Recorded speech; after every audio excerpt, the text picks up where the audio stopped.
Dipinggirkan Belanda, Madsen siap bela Indonesia.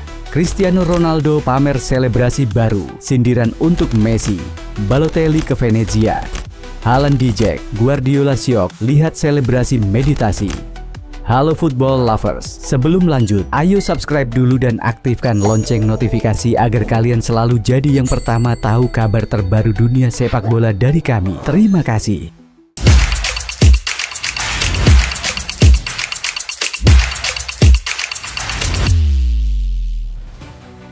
Antony baru saja menjalani debutnya bersama Real Betis dan hasilnya gemilang. Dalam laga kontra Athletic Bilbao di Estadio Benito Villamarin, winger pinjaman dari Manchester United ini langsung unjuk gigi. Baru 15 menit, Antony menusuk dari sisi kanan, melepaskan tembakan yang ditepis Unai Simon. Bola muntahnya dimanfaatkan, Isco jadi gol. Statistiknya impresif, 83% umpan akurat, 2 umpan kunci, 100% umpan panjang sukses. Manuel Pellegrini tak ragu memuji Antony. Dia baru datang, tapi sudah memberi dampak besar. Sementara di MU, Antony justru dibuang oleh Ruben Amorim setelah gagal bersinar dengan hanya 12 gol dalam 96 laga. Sekarang, para fans setan merah mulai bertanya-tanya, apakah Antony sebenarnya tak seburuk itu?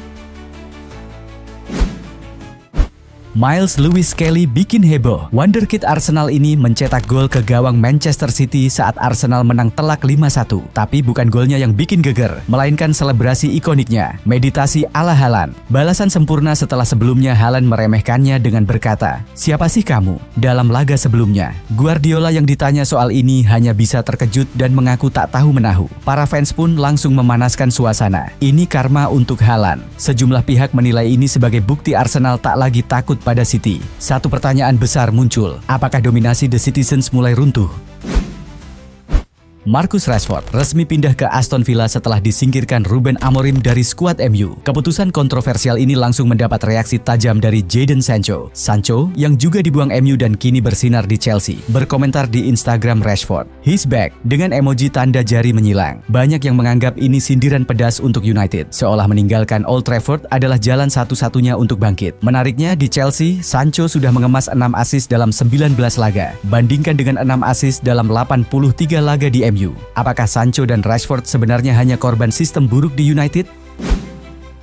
Sergio Ramos akhirnya punya klub baru. Bek legendaris Real Madrid ini selangkah lagi bergabung dengan Monterrey, klub papan atas Liga Meksiko. Setelah berbulan-bulan tanpa tim, Ramos kini sudah menandatangani prakontrak dan siap menjalani tes medis di Meksiko. Fabrizio Romano pun mengonfirmasi dengan kalimat sakralnya, "Here we go." Tapi pertanyaannya, apakah ini akhir dari karir Ramos di level tertinggi? Setelah kembali ke Sevilla dan gagal bersinar, kini ia memilih jalan yang tak banyak ex-bintang Eropa tempuh. Apakah ini tanda ia sudah menyerah bersaing di level elit? Manuel Neuer resmi memperpanjang kontraknya di Bayern Munich hingga 2026. Meski sudah hampir berusia 39 tahun, legenda Jerman ini tetap dipercaya sebagai kiper utama di Rotten. Fakta gila, sejak 2011, Neuer sudah tampil 547 kali untuk Bayern dengan 258 clean sheets. Meski sempat diterpa cedera, posisinya tetap tak tergoyahkan. Tapi, apakah ini keputusan tepat untuk Bayern? Banyak yang menilai klub seharusnya mulai regenerasi, bukan bergantung pada kiper yang hampir kepala 4. Apakah Bayern takut mencari penerusnya?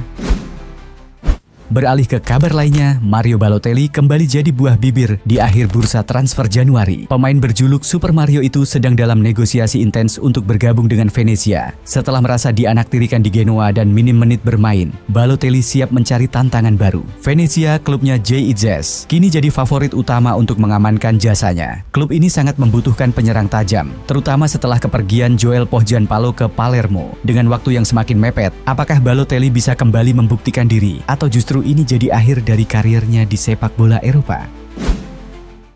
Keputusan Juventus melepas Nicolo Fagioli ke Fiorentina memicu perdebatan di kalangan fans. Bianconeri resmi meminjamkan gelandang 23 tahun itu dengan kewajiban beli di akhir musim. Padahal Fagioli adalah salah satu bakat terbaik jebolan Akademi Juve. Musim ini ia bermain 22 kali di bawah Thiago Motta, tapi hanya 7 kali sebagai starter. Kini ia berlabuh ke Fiorentina yang tengah berjuang masuk zona Liga Champions. La Viola juga telah mendatangkan Nicolo Zaniolo dan Cher N'Dour. Apakah Juve akan menyesal melepas Fagioli? Atau justru ini adalah keputusan terbaik bagi sang pemain untuk menyelamatkan karirnya? Manchester United kembali dihantui kabar buruk. Bek andalan mereka, Lisandro Martinez, dikabarkan mengalami cedera ACL yang membuatnya absen hingga akhir musim. Cedera ini terjadi saat MU kalah 0-2 dari Crystal Palace, di mana Martinez tampak menangis saat ditandu keluar lapangan. Sejak bergabung dari Ajax, ia terus diterpa cedera, mulai dari metatarsal, betis, hingga kini lutut. Total, ia sudah melewatkan 56 pertandingan bersama Setan Merah. Dengan kondisi ini, MU kemungkinan akan memainkan Aiden Heaven, bek 18 tahun yang baru direkrut dari Arsenal. Tapi apakah Heaven siap menanggung beban menggantikan Martinez?